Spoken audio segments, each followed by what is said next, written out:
Happy New Year, everyone! Start of a new year, and you know what that means? It means the start of a new anime as well. There's a whole new batch of new shows, I'm in production, and airing over the next couple of weeks to entertain us into the new year.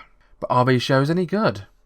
Well, undoubtedly some probably are, but there are probably some others which are absolute dog shite. But are they any good? That's another thing you want to know for yourself? Or just watch me and I'll tell you what I think of them. Because this is a 2022 winter anime preview from a different perspective.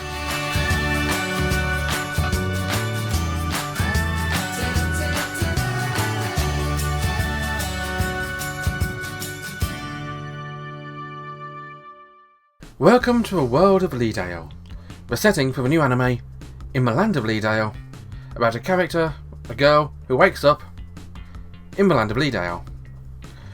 Now, Leadale is, well, the world of Leadale is a popular MMORPG in her world, and our main character, Kana, used to play it. Unfortunately, she's not been able to play it very much recently because she's been in the hospital, stuck on life support. We're not told why she's in life support, but that really does not hold out very good prospects for her given the fact that she wakes up supposedly 200 years in the future in this MMORPG, which the world has changed dramatically. Gone are the 7 kingdoms merged into 3 weird kingdoms. The places where she knew are very different, and there's no people around, well, there's no humans around, just NPCs. But thankfully she has all her powers intact, no matter how embarrassing she might find her nickname to be. The main character, Kana, is an elf.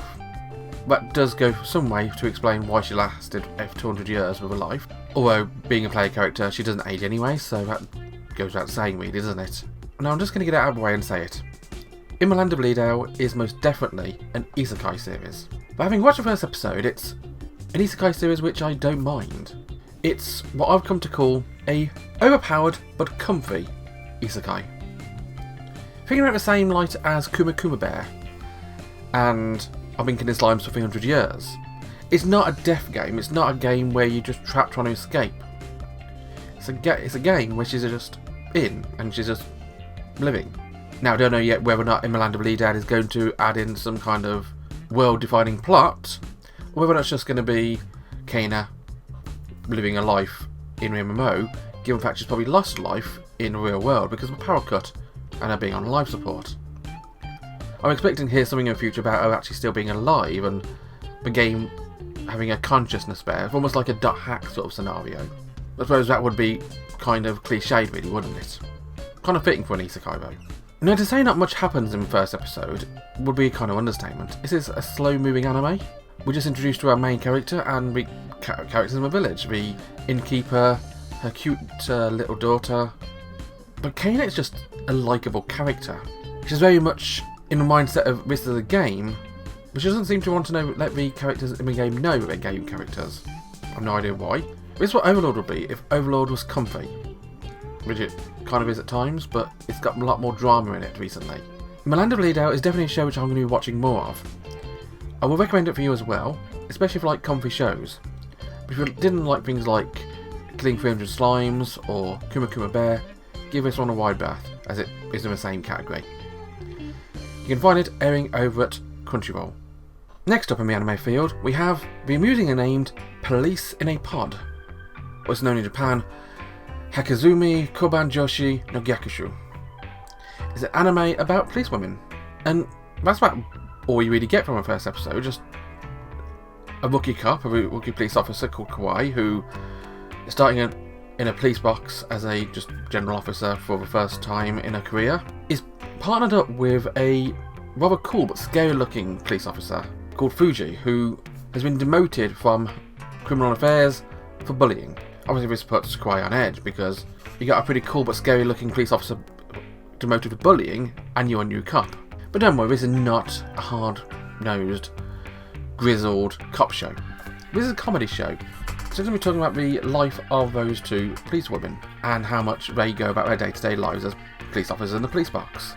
The bright-eyed newcomer and the tired eyes of someone who's been insulted for being a police pig all their life. There's a few amusing jokes in there, some involving pamphlets, but as well as being a police show, it's more of a slice of life or a slice of work life anime. Think of it like the Wagnaria of police shows, but more distinctly, the service of police women.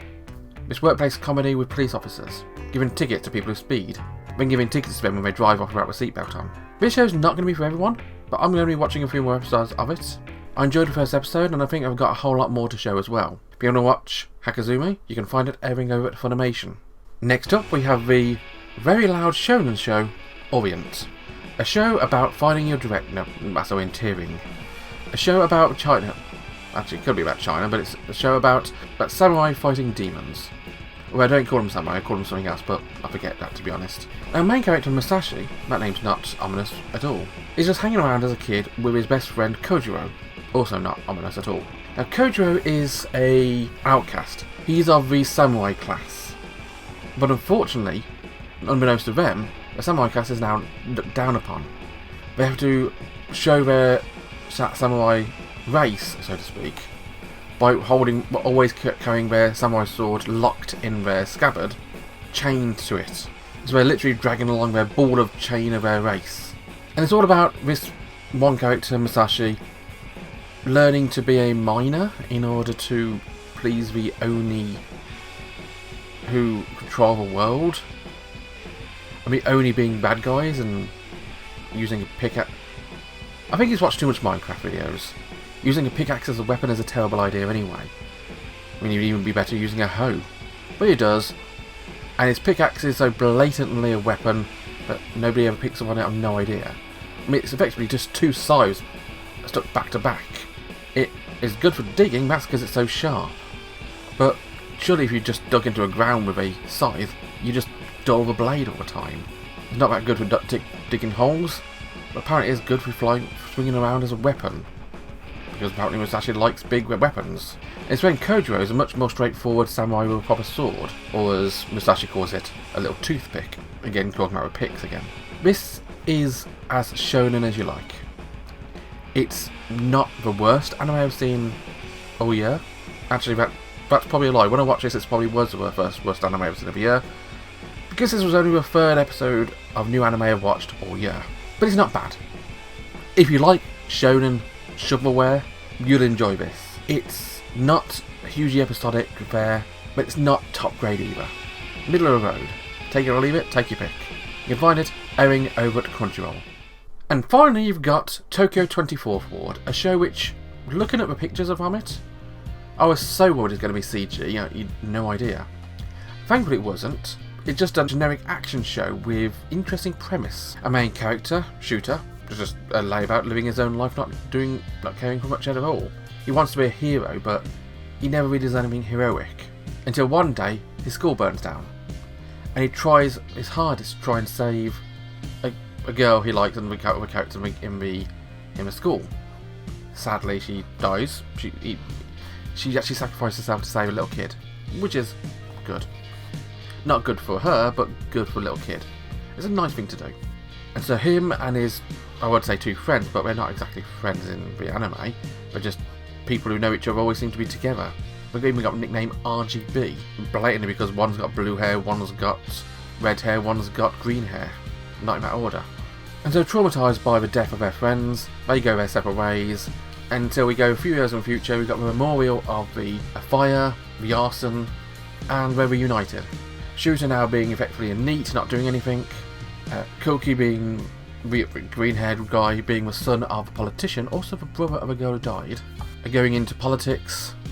And Ron, the red-headed guy with a staff or a ponytail, has gone into street art and graffiti.